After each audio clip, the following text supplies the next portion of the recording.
தமிழ்நாட்டில் பார்த்தீங்கன்னா எக்ஸிட் போல் விட்டுருக்காங்க, அதாவது கருத்துக்கணிப்பு விட்டுருக்காங்க. இது மட்டுமே உண்மையான ரிசல்ட்டான்னு கேட்டிங்கன்னா கிடையாது. நம்ம மே 4ஆம் தேதி என்ன வருதோ அதுதான் உண்மையான ரிசல்ட்டு. பட் இந்த கருத்துக்கணிப்பில் என்ன சொல்கிறாங்க அப்படின்னா டிஎம்கே தான் கட்சி அமைக்கும் அப்படின்னு சொல்லி போட்டிருக்கு. பட் தாவிகா பார்த்தீங்கன்னா அப்படின்னா ஒரு 10 to 20% தான் வாய்ப்பு இருக்குது அப்படின்னு போட்டிருக்கு. டிஎம்கே பார்த்தீங்கன்னா எல்லாமே 100 to 145.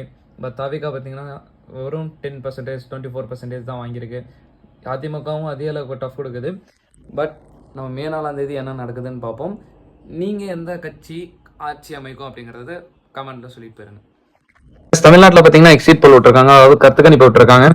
இது மட்டுமே உண்மையான ரிசல்ட்டான்னு கேட்டிங்கன்னா கிடையாது. நம்ம மே 4ஆம் தேதி என்ன வருதோ அதுதான் உண்மையான ரிசல்ட்டு. பட் இந்த கருத்துக்கணிப்பில் என்ன சொல்கிறாங்க அப்படின்னா டிஎம்கே தான் கட்சி அமைக்கும் அப்படின்னு சொல்லி போட்டிருக்கு. பட் தாவிகா பார்த்தீங்கன்னா அப்படின்னா ஒரு 10 to 20% தான் வாய்ப்பு இருக்குது அப்படின்னு போட்டிருக்கு. டிஎம்கே பார்த்தீங்கன்னா எல்லாமே 100 to 145. பட் தாவிகா பார்த்தீங்கன்னா வெறும் 10%, 24% தான் வாங்கியிருக்கு. அதிமுகவும் அதே அளவுக்கு டஃப் கொடுக்குது. பட் நம்ம மே 4ஆம் தேதி என்ன நடக்குதுன்னு பார்ப்போம். நீங்கள் எந்த கட்சி ஆட்சி அமைக்கும் அப்படிங்கிறது